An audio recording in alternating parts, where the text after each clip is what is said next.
Baik, perkenalkan, nama saya Ibadat Hati Telmanua dari Politeknik Sipil dengan NIM 252304022. Di sini, saya akan membuat video chapter review tentang pertemuan pertama hingga pertemuan ke-7 mata kuliah Pancasila yang diampu oleh Bapak Gerestu Yandika Sakti Sendato SHMH.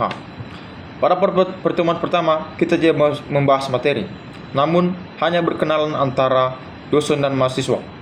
Pada pertemuan kedua, kita membahas materi yaitu latar belakang Pancasila. Latar belakang Pancasila sebagai dasar negara, ideologi nasional, dan pandangan hidup bangsa Indonesia. Pancasila menjadi sumber dari segala sumber hukum, sehingga setiap kebijakan, peraturan, dan perilaku warga negara harus mencerminkan nilai-nilai yang terkandung di dalamnya. Dalam menghadapi arus globalisasi, modernisasi, dan kemajuan teknologi, bangsa Indonesia menghadapi berbagai tantangan seperti lunturnya rasa nasionalisme, meningkatnya konflik sosial, intoleransi, serta pengaruh negatif budaya asing. Tujuan pendidikan Pancasila yaitu 1. Menumbuhkan kesadaran berbangsa dan bernegara. 2. Mengembangkan pemahaman akan nilai-nilai Pancasila. 3. Menggerakkan peserta didik untuk mengamalkan nilai-nilai Pancasila dalam kehidupan. 4. Menjadi warga negara yang berkarakter demokratis dan bertanggung jawab. Landasan pendidikan Pancasila. 1.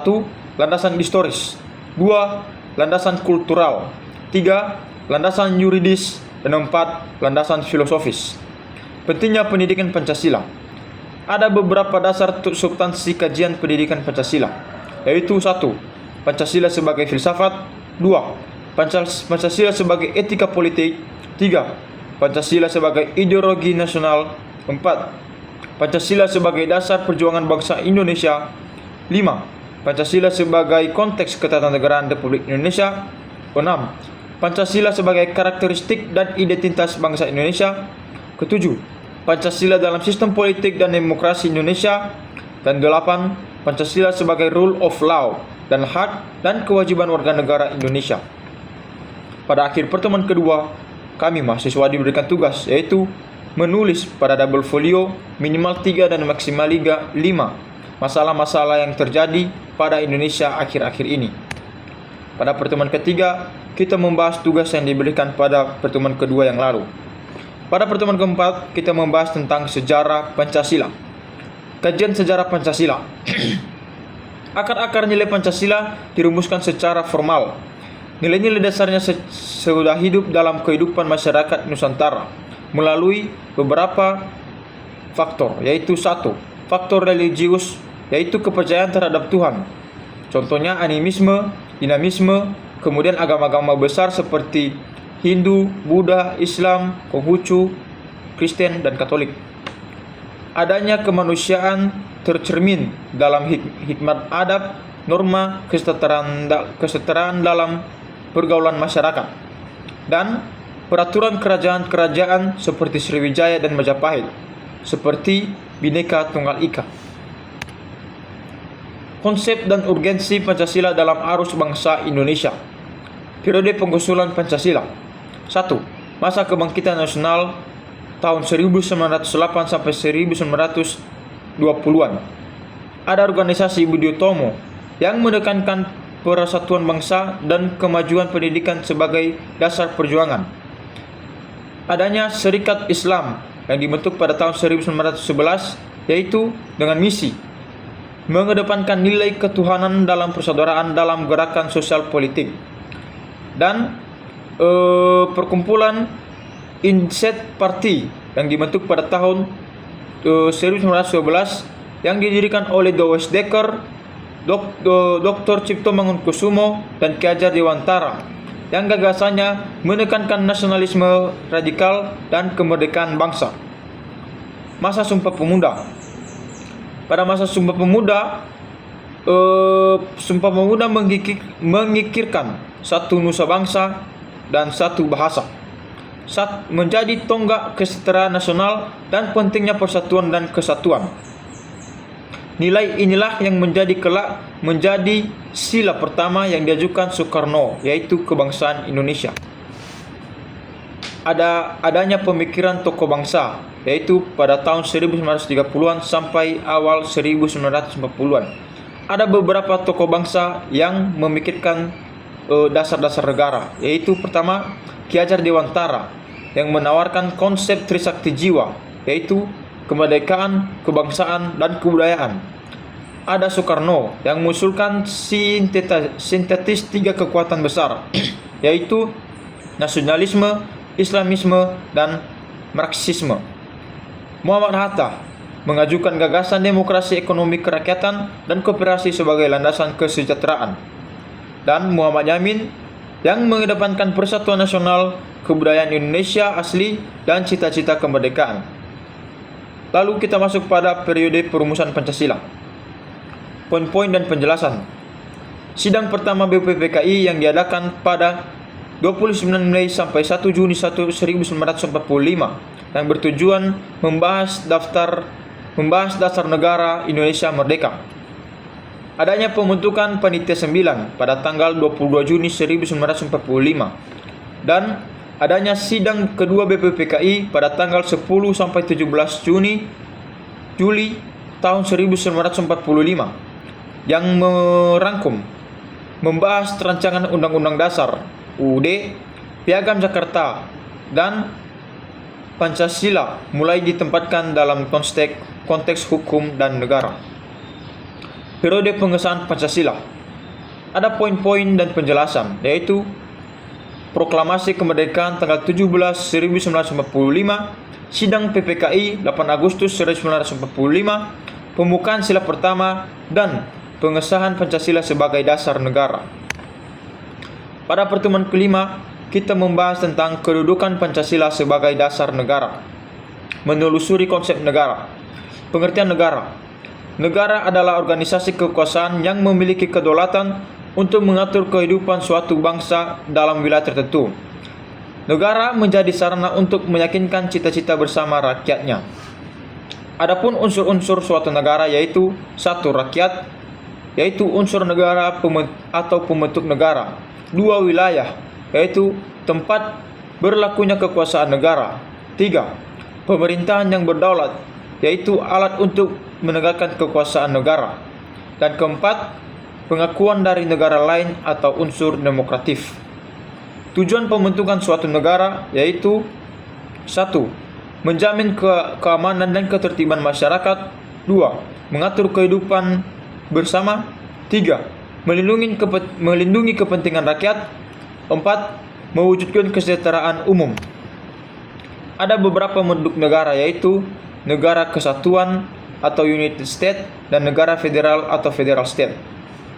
Ada beberapa aspek dari negara kesatuan dan negara federasi, yaitu 1. Pengertiannya. Negara federasi adalah negara tunggal yang hanya dipimpin oleh satu pemimpin pusat yang berdaulat. Sedangkan negara federal adalah negara gabungan dari beberapa negara bagian yang memiliki kedaulatan tertentu. Bentuk pembagian kekuasaan yaitu pada negara kesatuan, kekuasaan dipusatkan di pemerintahan pusat, daerah, dan bersifat administratif. Sedangkan negara federasi, kekuasaan dibagi oleh pemerintah pusat dan pemerintah negara bagian. Kedaulatannya, pada negara kesatuan, kedaulatannya adalah satu kedaulatan atau nasional. Pada negara federasi, kedaulatannya yaitu kedaulatan terbagi antara pusat dan negara bagian. Pemerintahan daerahnya yaitu pada negara kesatuan tunduk sepenuhnya pada pemerintahan pusat, sedangkan pada pemerintahan federal memiliki otonomi luas dan konstitusi sendiri. Contoh negara kesatuan yaitu Indonesia, Jepang, dan Prancis. Sedangkan contoh negara federal yaitu Amerika Serikat dan Australia. Kelebihan negara kesatuan yaitu pemerintahan lebih mudah dikendalikan keseragaman dan kebijakannya. Sedangkan negara federal yaitu daerah lebih mandiri, keputusan lebih sesuai dengan kebutuhan lokal. Kekurangan dari negara kesatuan yaitu kurang fleksibel terhadap perbedaan daerah. Sedangkan pada negara federal yaitu koordinasi pusat daerah lebih rumit, rawan perbedaan kebijakan. Lalu masuk pada bagian menelusuri konsep negara, bentuk negara, dan pemerintahan. Ada beberapa aspek negara, yaitu aspek republik dan aspek monarki. Pengertian: negara republik adalah kekuasaannya di tangan rakyat melalui wakil-wakil rakyat. Sedangkan negara monarki yaitu kekuasaan tertinggi dipegang oleh raja atau ratu. Kepala negara pada negara republik yaitu dipilih oleh rakyat, yaitu presiden dengan pemilihan umum. Sedangkan monarki adalah raja dan ratunya berdasarkan keturunan raja sebelumnya. Masa jabatan pada pemerintahan republik yaitu terbatas, misalnya pada Indonesia 5 tahun. Sedangkan pada monarki tidak ditentukan, yaitu bisa seumur hidup atau sampai turun takhta dari raja atau ratu tersebut. Kedaulatan negara republik yaitu berasal dari rakyat, sedangkan kedaulatan negara monarki dari tradisi dan berasal dari keturunannya. Sistem pemerintahan republik yaitu presiden atau perdana menteri dipilih secara demokrasi, sedangkan sistem kedaulatan negara monarki, raja bisa simbolis, artinya bisa dari keturunan raja sebelumnya atau murat absolut. Contoh negara republik yaitu Indonesia, Amerika Serikat, dan Prancis. Contoh negara monarki yaitu Inggris konstitusional, Arab Saudi absolut, dan Jepang simbolik Kaiser. Kelebihan negara republik yaitu lebih demokratis, pemimpin dapat diganti secara berkala. Kelebihan negara monarki yaitu stabil secara simbolik atau tradisi kuat. Kelemahan negara republik yaitu bisa terjadi ketidakstabilan politik saat pemilu. Sedangkan kekurangan pada negara monarki yaitu kurang demokratis jika kekuasaan absolut. Lalu masuk pada materi menelusuri konsep negara, bentuk negara, dan pemerintahan. Aspek negara komunis, contoh Tiongkok, Kuba, dan Korea Utara. Sistem pemerintahan, republik komunis atau negara partai tunggal. Ideologi negara, komunisme berbasis di ajaran Karl Marx dan Lenin. Sumber kekuatan berasal dari partai komunis sebagai pemegang ideologi negara. Pemerintahan, seluruh aspek negara dan kendalikan oleh partai tunggal. Partai politik, hanya satu partai, yaitu partai komunis, dan tidak ada partai politik lain. Tujuan negara komunis yaitu menciptakan masyarakat tanpa kelas pemerintahan ekonomi dan kontrol negara serta sumber daya. Sifat pemerintahan komunis yaitu terpusat dalam ideologis, seringkali otoriter. Ekonomi pada negara komunis yaitu sistem ekonomi sosialis atau komando, atau negara menguasai sumber daya dan produksi.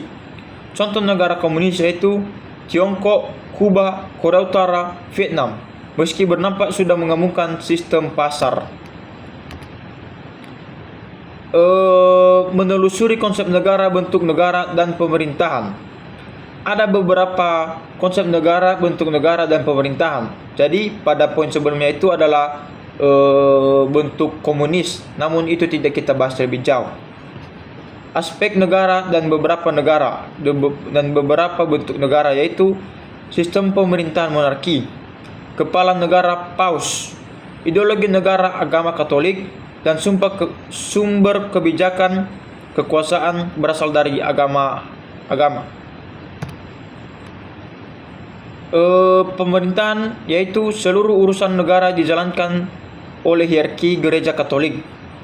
Partai politiknya yaitu tidak ada partai politik karena negara religius bukan demokrasi.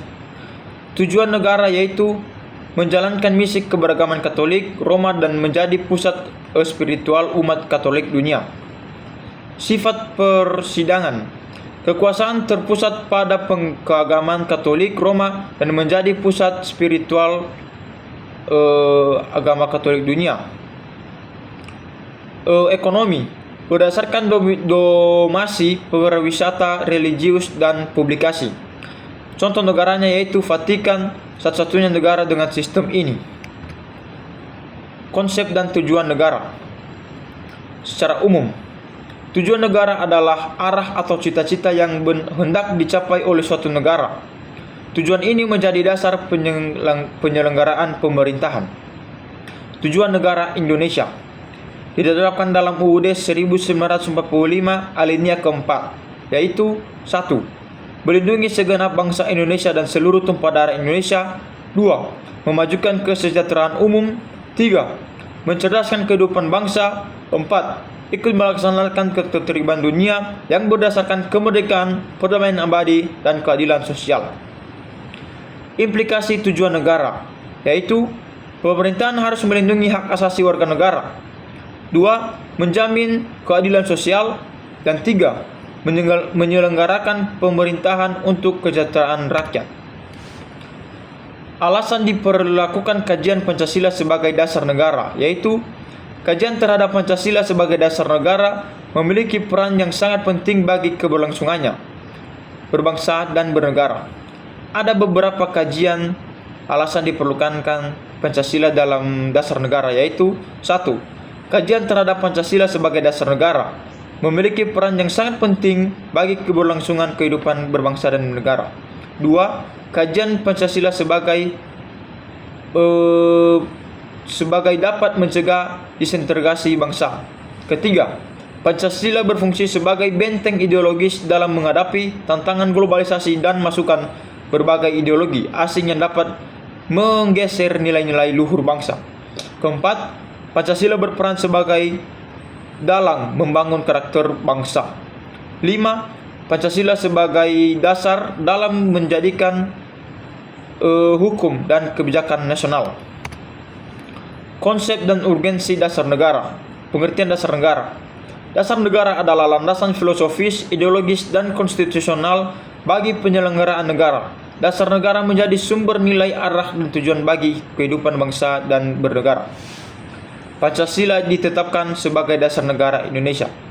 Pancasila ditetapkan pada 18 Agustus 1945 yang terdiri dari 1. Ketuhanan Yang Maha Esa. 2. Kemanusiaan, adil dan beradab. 3. Persatuan Indonesia. 4. Kerakyatan yang dipimpin oleh hikmat kebijaksanaan dalam permusyawaratan perwakilan. Dan 5. Keadilan sosial bagi seluruh rakyat Indonesia. Fungsi Pancasila sebagai dasar negara, yaitu Pancasila menjadi dasar penyelenggaraan pemerintahan dan hukum negara. 2. Menjadi sumber dari segala sumber hukum nasional. 3. Menjadi pedoman dalam kehidupan berbangsa dan bernegara. 4. Menjadi landasan moral, etika, dan ideologi nasional.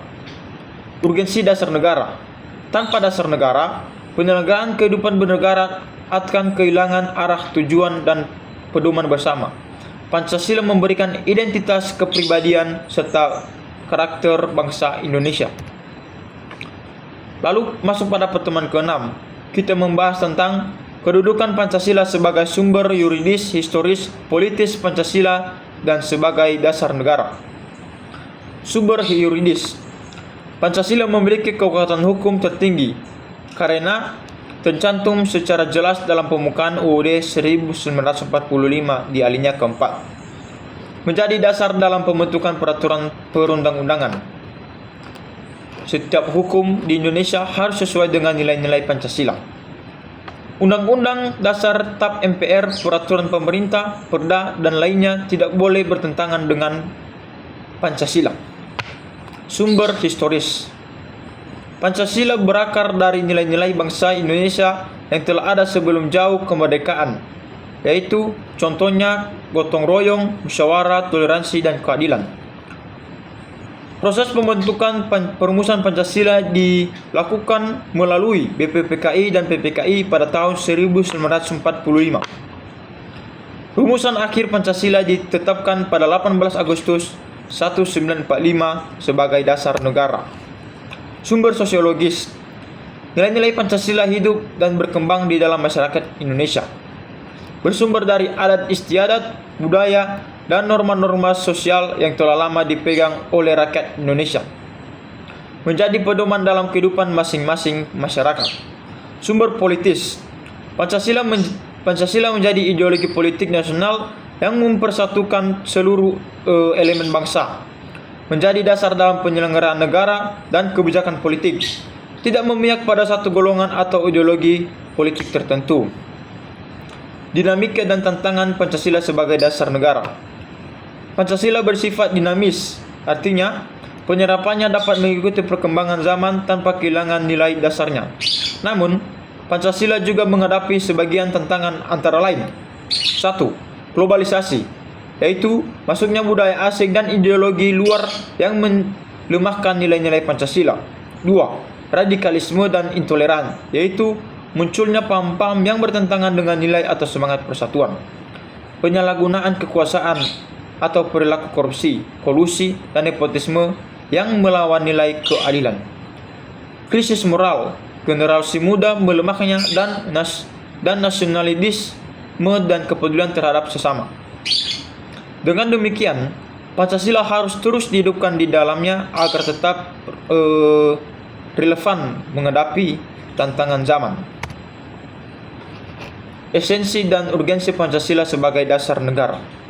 Esensi Pancasila sebagai dasar negara, yaitu esensi berarti hakikat atau inti terdalam dari suatu hakikat Pancasila yang merupakan 1. Landasan filosofis negara Indonesia, yaitu pandangan hidup yang menjiwai segala aspek penyelenggaraan negara. 2. Sumber dari segala sumber hukum, artinya setiap peraturan dan kebijakan negara harus bersumber dan tidak bertentangan dengan nilai-nilai Pancasila. Dan 3. Pedoman moral pada etika bangsa yang melunturkan perilaku warga negara dan penyelenggaraan pemerintahan dalam hal mewujudkan keadilan sosial dan persatuan. Dengan demikian, esensi Pancasila terletak pada 1. Posisinya sebagai dasar, arah, dan tujuan dalam pembangunan nasional. 2. Nilai-nilai dasar yang mencerminkan jati diri, kepribadian, dan budaya bangsa Indonesia. 4. Fungsinya sebagai ideologi terbuka yang dapat menyesuaikan diri dengan perkembangan zaman tanpa kehilangan prinsip dasarnya. Urgensi Pancasila sebagai dasar negara.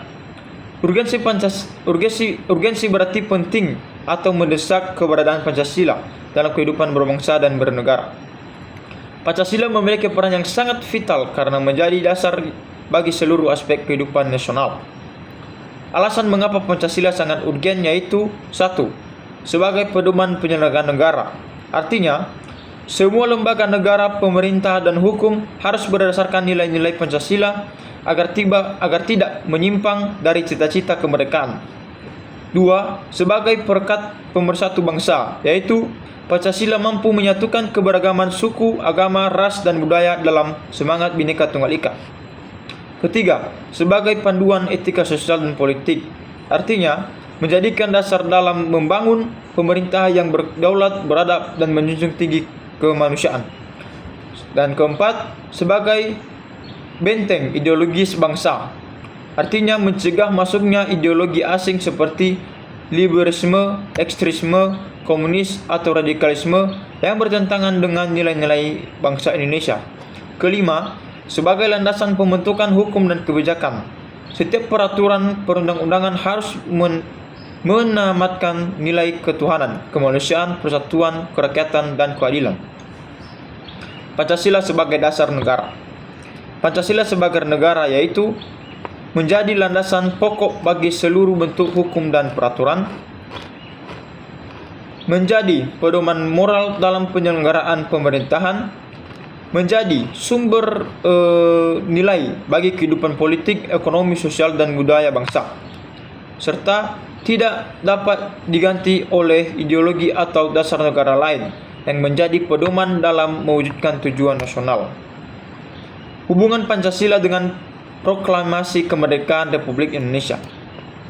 Proklamasi Kemerdekaan 17 Agustus 1945 merupakan momen lahirnya Negara Kesatuan Republik Indonesia melalui proklamasi dan Indonesia.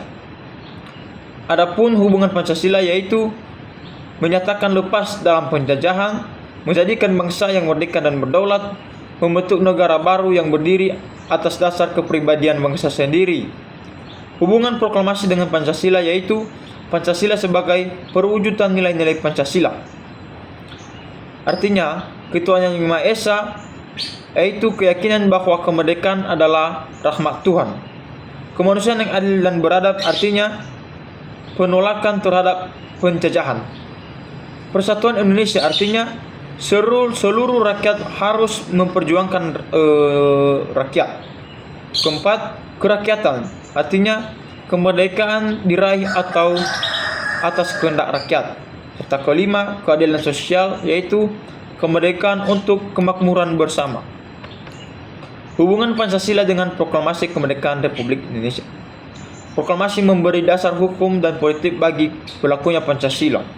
Setelah proklamasi, Indonesia menjadi negara merdeka yang berhak menetapkan dasar negaranya sendiri. Maka, Pancasila kemudian ditetapkan secara sah sebagai dasar negara melalui UUD 1945. Pancasila memberi arah dan jiwa pada proklamasi.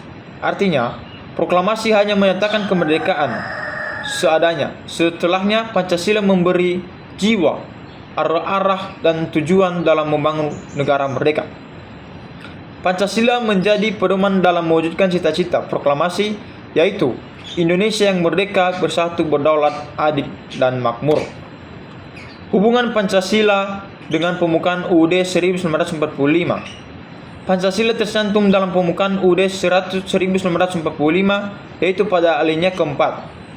Maka daripada itu, untuk membentuk suatu pemerintahan negara Indonesia yang melindungi segenap bangsa Indonesia dan seluruh tumpah darah Indonesia, untuk mewujudkan kesejahteraan umum yang berdasarkan kemerdekaan, perdamaian abadi, dan keadilan sosial bagi seluruh rakyat Indonesia.